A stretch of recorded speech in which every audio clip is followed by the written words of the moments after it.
Hello, welcome to Foundations of Geometry, Math 5200.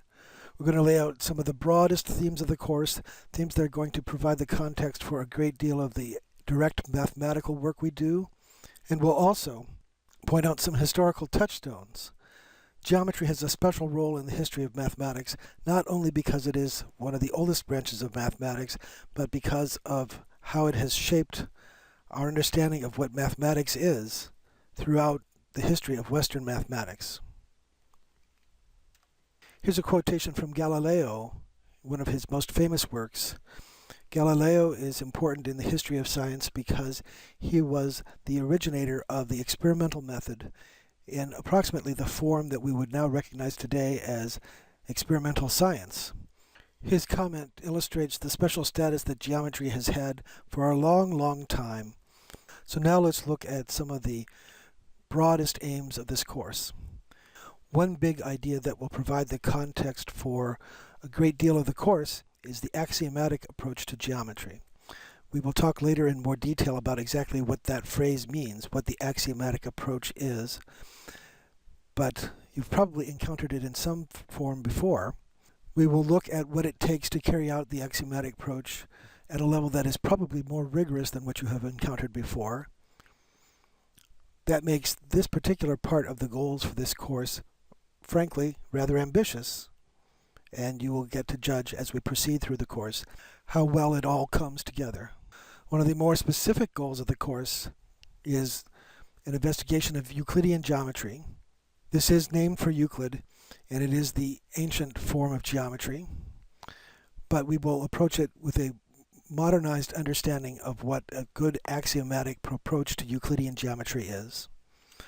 We will also look at hyperbolic geometry as the principal and most important theoretical and historical example of non-Euclidean geometry. Finally, the last big category of goals that we will have are what is called the transformational approach to geometry, which is a serious alternative to the axiomatic approach, and though it draws on mathematics that has been worked on over many centuries, it is really only about 100 years old as a framework for geometry as such. Okay, here are a handful of ancient Greeks. This is not an exhaustive list of ancient Greeks that are worth studying, but they are good ones to have some acquaintance with, and I want you particularly to take note of the dates. Who lived before whom, who lived at the same time as whom, whose lifetime overlapped the lifetime of somebody else. The tragedians in here are in the middle, mainly because I'm fans of them and because they're quite famous. You very likely have read somewhere in your education Oedipus Rex, which is by Sophocles, or Antigone, which is also by Sophocles, or perhaps some of the plays of Aeschylus or Euripides. Part of the significance of including Aeschylus and Sophocles and Euripides in this list is that they represent what is sometimes thought of as the height of Athenian Greek civilization, and the development of the philosophy and geometry that we're going to be looking into is around the same era of Greek civilization. Thales is credited often for being among the first to systematically insist on abstract proofs for geometric propositions rather than just trial and error or empirical observation. Pythagoras, of course, you have heard of, and he is justly famous for many accomplishments in mathematics, although many of the accomplishments are perhaps not due to him personally, but due to members of his brotherhood, the Pythagorean brotherhood. Pythagoras is noteworthy not only for the Pythagorean theorem, but for the belief that he took quite seriously, apparently, that the entire universe, the entire world that we live in, everything we see and everything we think of, is made up of numbers. In fact, by numbers he meant only what we would call the natural numbers, the positive integers, and relationships among the natural numbers. He believed that these were something like the atoms that made up everything that we know of and everything that we ever can see. Plato, of course, is one of the most famous philosophers ever. There's a famous quotation from Alfred North Whitehead, a physicist and philosopher from the beginning of the 20th century, that all of the history of Western philosophy is nothing but footnotes to Plato. we will look at a little bit of the ideas of Plato a few minutes from now. And finally on this list, Euclid of Alexandria, to whom we owe the existence of this whole course. Before we put this list aside, take a look again at the dates. Note how the life of Pythagoras overlaps with the life of Plato, and how the life of Plato overlaps with the life of Euclid. Euclid, in his Elements, codified nearly all of the Greek mathematics that was known at his time. And since we want to talk about the influence of Euclid over history, we will shortly look a little bit at the philosophical culture that Euclid worked in. That was largely shaped by Plato. But before we turn to Plato's philosophy, let's look at some famous pictures of famous people. Here's a picture by Raphael, the School of Athens. And as you can see, there's a great many people depicted here. Raphael is one of the Renaissance painters that the Teenage Mutant Ninja Turtles were named after. And though that is a nice thing to know about Raphael, is perhaps not the most important thing. Here's a larger version of the picture so that you can get a look at some of these faces, some of these figures. And we're first going to focus on the two who are prominently displayed in the center there. They are Plato and Aristotle. Plato's on the left. Aristotle is on the right. Plato is pointing up. Aristotle has a hand extended down toward the earth, toward the ground, toward the earthly plane on which we all live. And this is an allegorical representation of the difference in point of view between these two philosophers. Each one of them is holding one of their most famous books. The book that Plato is holding is the Timaeus, which is the dialogue in which Socrates discusses what are now called the Platonic solids. And so that is the book that provides the reason why the Platonic solids are named for Plato. The book that Aristotle, on the right, the younger man, he's holding his very famous book on ethics. We will not give Aristotle very much attention, even though he is very much worth studying. He just does not have very much connection to the important themes of this course. Let's go back to the big picture again, and now we're going to look down to the balding, bearded man at the lower left corner of the picture. Down there. That is Pythagoras, writing in his book, and someone is holding before him a slate on which is drawn some sort of geometric diagram depicting harmonic ratios, which were of so much concern to Pythagoras. And then if we look at the opposite side of the picture, on the lower right, we see somebody else who's bending over and drawing some sort of thing on a slate on the ground down over there. That is Euclid. And if you get a good enough scan, a good enough look at this painting, he in fact has a compass and is drawing some sort of circular arc on his geometrical diagram there. So that gives you some idea of the sorts of people who are put by Raphael into this painting, the School of Athens. There are many other famous philosophers, poets, and other sorts of people, architects, artists, and it's kind of an academic game to try to identify as many of them as you can. I'll let you try that out for yourself if you want. It's quite easy to find rather good web resources that give a description and identification, or at least tentative identification, of nearly everybody in this picture as some sort of famous personage from ancient Greece or ancient Rome or somewhere or other. Plato, Pythagoras, and Euclid are the ones that are worth our attention for this course. Okay, so now let's turn to some selected parts, a very quick tour of certain things from Plato's philosophy. One of the most famous and accessible pieces of Euclid's philosophy is something known as the Allegory of the Cave. It's in Book 7 of the Republic. And the allegory goes roughly like this. It's depicted by this picture. There are some people in a cave, and these people are the people over on the lower left. And not only are they in a cave, but they have been there all their lives, and they are chained up, and their motion is restricted so that they cannot turn around and see what's behind them. They can only see what's on the wall in front of them.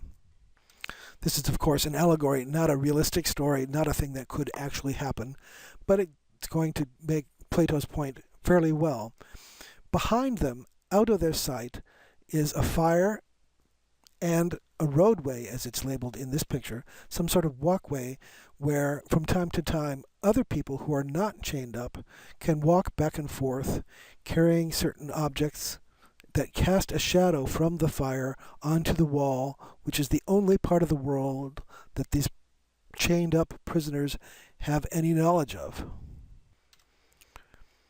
So though there is all the regular things that we think of as existing in the world exist in this world, these prisoners have a very limited awareness. The only thing they can see is shadows. There's some diffuse daylight coming in behind them, so they're not sitting in total darkness, but the only thing they can see are the shadows cast by whatever may be carried back and forth between them and the fire, shadows cast on the wall in front of them. So this is the situation at the beginning of the story. But one day, there's somebody who escapes, somebody who manages to get loose from his chains, and not only does he get loose from his chains so that he can turn around and see the roadway and the fire, he can walk out of the cave, out into the sunlight, and see the whole world out there, the true nature of reality. And he comes to understand that everything he had known before was just shadows, not real, pale, approximate, blurry representation of things that are the real. And when he comes back into the cave to tell his comrades what he's seen and what he's learned about the true nature of the world, and how everything they had thought was the world before was just an illusion, just a shadow, just a pale imitation of reality, they don't believe him. He seems like a madman to them. He seems like he's gone insane, even though he is the one who has finally learned the truth about the nature of reality. So Plato says that this is like the conditions that all of us in fact live in most of the time. The things we see around us that we think are real are pale, shadowy, blurry, approximate, poor representations of the actual reality. The actual reality requires us to unchain ourselves somehow and ascend to the sunlight and ascend to the path of wisdom, the path of the philosopher. Well, okay, that's an allegory. Let's see what it comes to less allegorically. It is what is commonly in English called Plato's theory of forms. Now, this word forms is a little bit unhelpful, but it's not too bad of a word. There are two ideas here. One is that the information from our senses, what we can actually see by looking around us, is always changing and not truly real.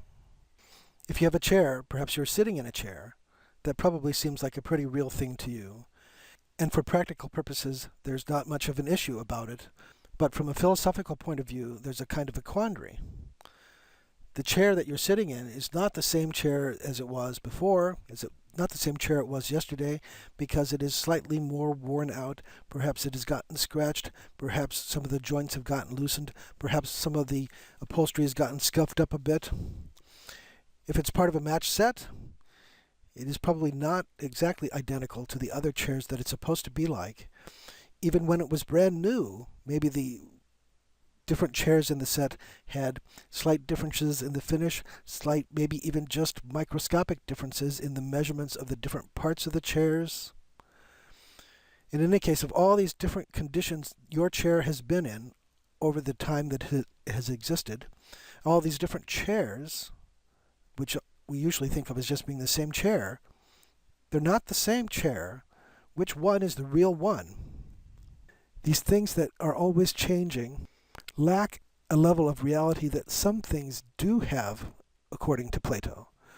Then, so we come to the next bullet point. The things that are the most true and real, really real, are ideal forms, abstractions, not your particular car, not your particular chair, not some particular tree, but the general idea of a car, perfect, unchanging, and eternal.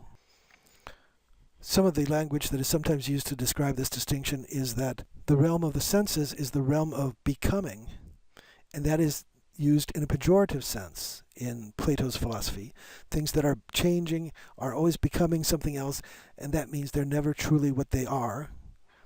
In contrast to the realm of being, becoming versus being, things that are in the realm of being don't change. They're eternal. They are always truthfully, truly, and really what they are. Okay, so let's start to transfer this to consideration of mathematics. A great deal of the ancient mathematics, and a great deal of mathematics in the world even now, for that matter, is based only on observation or trial and error, and the word only is a key word there. The ancient Babylonians and the ancient Egyptians learned a great many mathematical principles. They learned them as practical rules of thumb that they had tried out and found to be useful enough for practical purposes, but they did not even consider that there might be purposes for mathematics other than practical purposes. Plato's view of mathematics and the Greek view of mathematics is that the true objects of mathematics are pure ideas, accessible only by our minds, by our intellects. Let's try to get even a little bit more concrete and specific about what this idea is supposed to amount to. Mathematicians actually use Platonism as a point of view, often without acknowledging that that's what they're doing. Mathematical objects like points and lines, numbers, solutions of equations, cannot be perfectly represented by diagrams or other physical objects. This is not to deny that mathematics does have practical use, but it is to insist that mathematical objects themselves and mathematical study itself is not strictly for practical purposes. However, even though mathematical objects are not physical objects, they're not material objects, they're not directly accessible to the senses, mathematical objects exist somewhere out there in the realm of the Platonic forms, where pure, eternal ideas exist. Okay, remember those dates. Plato lived from 327 to 427 BCE. Euclid lived from 325 to 265 BCE. So their lives overlapped considerably. And Euclid was doing his work, a codification of all the mathematical knowledge that he was aware of at that time, in the same cultural context that Plato was living in. And so here's the famous inscription that Plato put over the entrance to his academy in Athens. Let no one ignorant of geometry enter this door. Now, this is an interesting thing to think about. At first glance, this might seem exclusionary, and in a way it is, but it's important to note that he's not saying that only masters of geometry may enter this door. He's really saying that an acquaintance with geometry in the style of the Greeks of that time is a prerequisite for the study of philosophy in his academy and to study all the other things that Plato thought were important. All right, now let's turn to Euclid and Euclid's Elements itself. Here's an outline of the content, book by book, of Euclid's Elements. This comes out of our textbook. The part of Euclid's Elements that are going to get attention in this course are the parts that are about plane geometry. We're going to get started by looking at what the special strengths and virtues of Euclid's treatment of plane geometry are, and then also what the limitations and flaws in Euclid's treatment of plane geometry are, and all of that's going to be organized around the idea of an axiomatic system. So here is our first list of real terminology, our first list of major concepts that we're going to use again and again in this course. The components of an axiomatic system are undefined terms. These are words or phrases that do not have definitions, and there is, in the context of the axiomatic system anyway, no attempt to give them definitions. We'll see how Euclid handled this particular little puzzle. He didn't quite understand in the way we now do about the necessity of having undefined terms. And then there are axioms, statements about the undefined terms that are assumed to be true without proof. And that's significant because the great strength and power of the Greek approach to mathematics and to geometry in particular is to insist on proving that propositions are true using logical reasoning. But you can't prove everything. You have to start with some sort of assumptions to prove other statements from. So we get the undefined terms first. Second is the axioms, which are statements about the undefined terms, because there aren't any other terms to make any statements about at the time the axioms get introduced into the system. And then, after the undefined terms and the axioms are in place, then other words or phrases can be defined by use of the previously introduced defined terms or the originally introduced undefined terms. And then theorems can be introduced, statements that are accepted as true because they have a proof. If there's not a proof, then it's not a theorem. It might be interesting and important as a conjecture or a kind of a formalized guess, but until there's a proof, it's not actually a theorem. Proofs that are based on carefully constructed logical reasoning from the axioms from previously proved theorems, obeying the rules of logic. Okay, the undefined terms and the axioms, in a way, are foundation pieces. They are starting points. And once you have those in place, then you can introduce more defined terms in terms of previously defined terms or the original undefined terms. And you can state theorems, and the theorems can be statements about the original undefined terms or about the defined terms. And the theorems get proved using anything that has been admitted as a piece of the axiomatic system so far, the axioms or previously proved theorems. And the theorem statements can be statements about either the undefined terms or the defined terms. The last item here, the rules of inference, is often not included as part of the components of an axiomatic system, but it does deserve to be here. Now, even if you have very little experience with an axiomatic approach to geometry, there are probably some mathematical things that you have encountered that have some commonality with axiomatic systems of this type that we're talking about here. Here's an example. Minutes of this slide. The axioms for a group. This is something that comes from abstract algebra. And it is more commonly called, to be honest, the definition of a group, but it is sometimes called the axioms for a group. After we look at this example and a few more, we'll talk about why that makes sense. So, okay, here we have, suppose G is a set with a binary operation. I've denoted it by this lozenge, diamond-shaped symbol, so that we don't necessarily think it has to be any of the binary operations that we're very familiar with, although it could be many of those. And we suppose that the following properties are satisfied. The operation is associative. The operation has an identity, which says there exists an element E in the set G, such that for any element A in G, A diamond E is equal to A, and also E diamond A is equal to A. Those are two equal signs, but it makes most sense to read them from the left to the middle and from the right to the middle. And then the third property is that the elements of G have inverses for the operation. For any element A of G, there exists an element B of G, such that A diamond B equals E, and B diamond A equals E also. Also, there's a couple of equal signs there that are best read from left to the middle and from the right to the middle. As an axiomatic system here, what we have is, well, it looks like three, but it's actually four axioms. The first one, the fourth one, that's not presented here as a bullet point, is the existence of a binary operation. Here's another example. Here are the axioms for a finite probability space.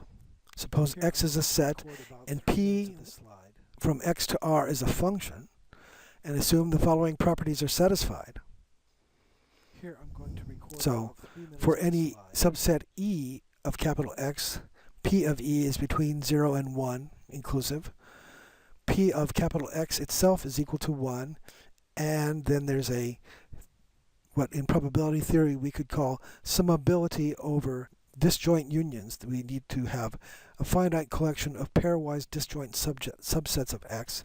And we have a special property there relating P of the union of those sets to the sum of p of the individual e sub k's, then x together with this function p is a probability space. Here's a third example, which perhaps you have not seen in any of your previous mathematical educations. The axioms for a topological space. Again, we have, supposing X is a set, there's a kind of a repetition here. All of these start out with some sort of set of things, and capital T is a collection of subsets of X, and then we assume that certain properties are satisfied, that the whole set X as a subset of itself is an element of this collection of subsets called T, and that the empty set, which is also a subset of the set X itself, is an element of this collection of subsets T, and T is closed under intersections and under unions. I won't go into much detail about this one. If these requirements are satisfied, then we have something called a topological space, and the subsets that make up this collection T are what are called the open sets.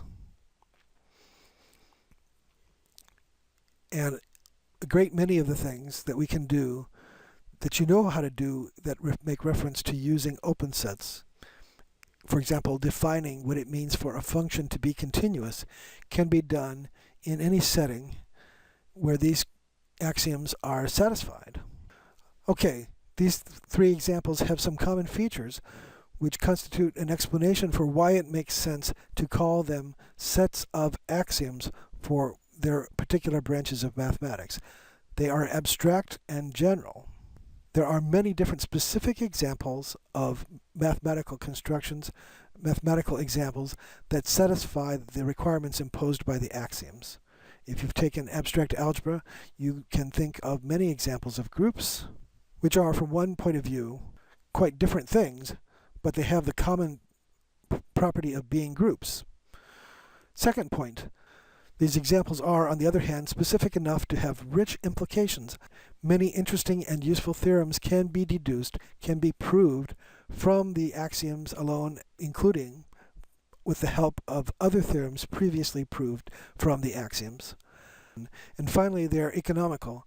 They say only just enough to make it possible to prove the theorems and propositions for the branch of mathematics that they're designed to provide the foundation for.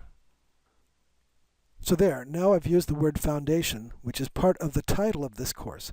We're going to be turning to and examining the foundations of geometry in the form of an axiomatic system, and we will look at Euclid's formulation of axioms or postulates next.